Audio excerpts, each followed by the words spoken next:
Hey everyone, welcome back to your own channel. और guys, इस वक्त जल्दी से अब तुम बताओ मुझे कि तुम लोगों की कल की तैयारी कैसी है। कल का दिन बहुत खास होने वाला है। सिर्फ कुछ घंटे या ज़्यादा से ज़्यादा कह सकते हो कि एक दिन बचा है तुम्हारे कल के इंपॉर्टेंट क्रूशियल पेपर पर।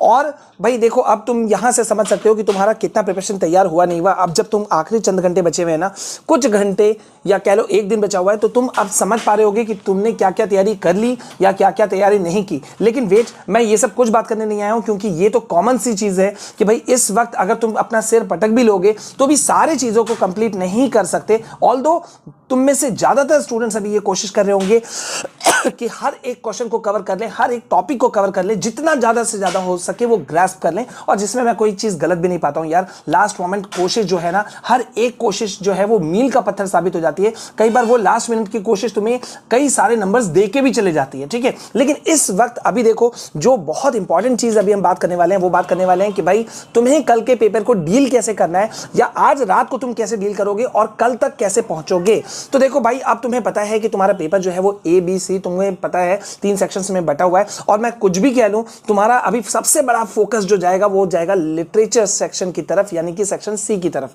क्योंकि ऑब्वियस सी बात है यार, 40 मार्क्स हैं। 40 मार्क्स बहुत बहुत बहुत होते हैं किसी भी स्टूडेंट को हाइक देने के लिए। और उसके बाद में जो तुम्हारा रीडिंग सेक्शन कह लो या राइटिंग सेक्शन कह लो, वो तुम्हें और एक पुश दे देता है। तो कल तुम करने क्या वाले हो, किस तरह से डील करने वाले हो, देखो ये डिसाइडिंग फैक्टर तो मैं तुम्हारे लिए छोड़ूंगा कि तुम्हें किस सेक्शन में ज्यादा पकड़ नजर आती है। लेकिन मैं कुछ चीजों में तुम्हें गाइड कर सकता हूं कि तुम्हें क्या कुछ करना चाहिए। देखो यार, लिटरेचर सेक्शन की अगर हम बात करते हैं ना, तो आंसर लिखने की बात आएगी। लेकिन कल देखो, अच्छा ठीक है, सेक्शन C को भी हम हटा देते हैं। अभी मैं एक और बात बोलता हूं, बहुत इंपॉर्टेंट चीज जो मैंने नोटिस किया है कि कल का पेपर, इंग्लिश का पेपर हो या कोई भी पेपर हो, तुम लोग क्या करते हो, सीधा का सीधा डायरेक्ट आंसर लिखने के लिए तरफ कूद पड़ते हो। ये तुम्हें नहीं करना है कल के लिए। खास तौर पे मेरा ये टिप नंबर 1 है। टिप नंबर 1 क्या है कि भाई तुम अपने आंसर को 3 सेक्शंस में डिवाइड करोगे। जो मैं पिछले कई बार से बोल रहा हूं कि तुम्हें पहले, सबसे पहले किसी भी आंसर का इंट्रो लिखना चाहिए, वो फिर वो भले ही 1 या 2 लाइन का हो। उसके बाद में मेन बॉडी पार्ट होगा, जिसमें तुम अपने सारे आंसर्स को पॉइंट वाइज भी चाहो तो डाल सकते हो। और at the end third point होगा तुम्हारा, वो होगा कंक्लूडरी पार्ट, यानी कि कंक्लूजन तुम अपना दोगे, जिसमें तुम लिंकिंग वर्ड्स को यूज करते हुए तुम अपना आंसर को कंप्लीट करोगे। सबसे इंपॉर्टेंट चीज कल जो तुमको शायद बहुत ज्यादा बढ़त दिला सकता है, मुझे ऐसा लगता है, वो होगा तुम्हारा वर्ड लिमिट पे कायम रहना। अगर कोई आंसर तुमको बोला गया है 80 to 100 वर्ड्स में लिखने के लिए, तो तुमको 90 तक के अंदर में ब्रेक कर देना चाहिए, as per as my opinion, ठीक है। अब यहां पे देखो भाई, कल का पेपर जो है वो सबसे इंपॉर्टेंट, अगर लिटरेचर सेक्शन को तुम पहले पकड़ते हो, चलो भाई मैं तुम्हारे साथ ही चल रहा हूं, तो लिटरेचर सेक्शन को अगर पढ़ते हो तो सबसे पहले इस बात को ध्यान रखो कि तुम्हारा लिटरेचर सेक्शन में जो 2 बुक्स हैं, फ्लेमिंगो और विस्टास, तो उसका जितना भी चीजें हैं वो तुमने कवर किया है कि नहीं किया है। देखो, लैंग्वेज सब्जेक्ट है, इंग्लिश है, और आई थिंक कि इंग्लिश है, तो यानी कि इंग्लिश लैंग्वेज पे तुम्हारी पकड़ है। तो अगर तुम्हें सारे पोएम्स तुमने अच्छे से समझ रखा है, लेसन्स, चैप्टर्स जो हैं वो उसका अंडरस्टैंडिंग तुम्हारे अंदर में है, तो मुझे लगता है कि तुम उसमें आंसर बना करके लिख सकते हो, बशर्ते वो 3 ढंग से करके करना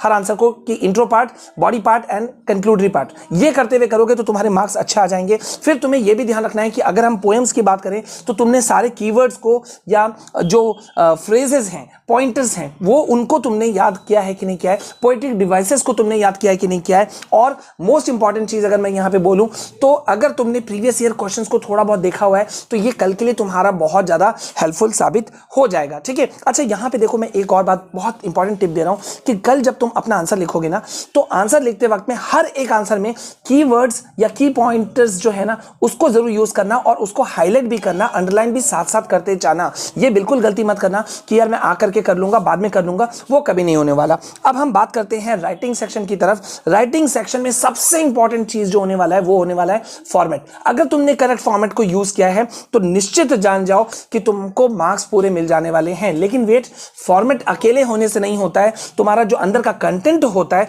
वो भी बहुत इंपॉर्टेंट चीज है। तो यहां पर जब तुम लोगों की क्लास 12 वालों की अगर मैं बात करता हूं, तो यहां पे बहुत सारी चीजें हैं, जैसे नोटिस राइटिंग हो गया, इनविटेशन हो गया, article writing is there, then report writing, letter to editor. तो इन सभी का जो फॉर्मेट है वो तुमने कलेक्टिवली देखा हुआ है कि नहीं देखा हुआ है। और उससे भी इंपॉर्टेंट चीज कि इस फॉर्मेट के अंदर में, देखो फॉर्मेट पे तो तुमको मार्क्स मिल रहे हैं, 4-5 मार्क्स, 4 मार्क्स तुम्हारे मिल जाएंगे। लेकिन सबसे इंपॉर्टेंट चीज होता है कि what to write in the body part. कुछ देखो, हर चीज का एक तरीका होता है कि किस तरह से तुम किसी चीज को शुरू करते हो या एंड अटेंड करते हो। तो जो बॉडी पार्ट है, कंटेंट जो है वो तुम्हारा, उस पर तुमको बहुत ज्यादा फोकस रखना है जब हम बात कर रहे हैं राइटिंग सेक्शन की। और याद रखो इसमें लगभग 16 मार्क्स है, यानी कि 16 + 4 20 मार्क्स तुम्हारे यहां से निकल करके आ जाएंगे।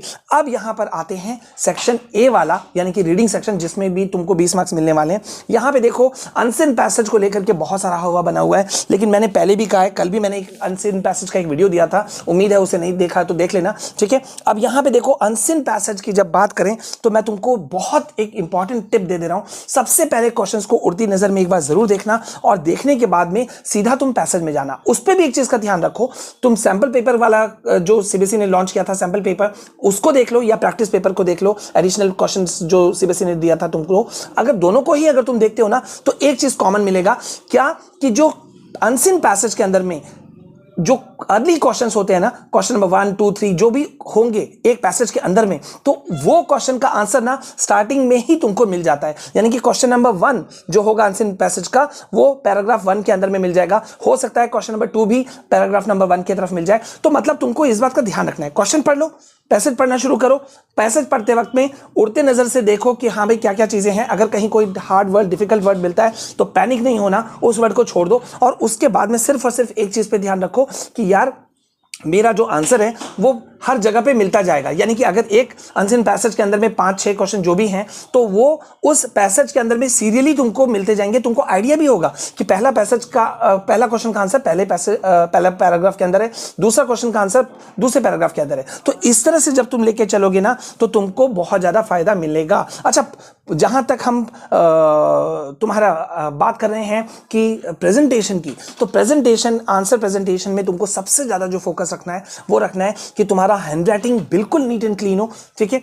तुम जो एक आंसर और दूसरा आंसर के बीच में जो तुम गैप छोड़ रहे हो ना, वो एम्पल अमाउंट ऑफ गैप है, कम से कम 3 लाइन का गैप दे देना, और बीच में उसे डिवाइड कर देना विद अ अंडरलाइन, ठीक है। एक पूरे अंडरलाइन से 2 क्वेश्चन के आंसर्स जो हैं उसको बांट देना, ठीक है। अच्छा, यहां पे एक टिप मैं और दूंगा जिससे कि नंबर या तो जाते हैं या तो आते हैं, कि तुम अगर सेक्शंस को फॉलो करते हो, सेक्शन ए बी सी, अब वो तुम कैसे करना चाहते हो वो तुमको देखना है, लेकिन अगर सीरियली चलते हो तो ये वेल एंड गुड है।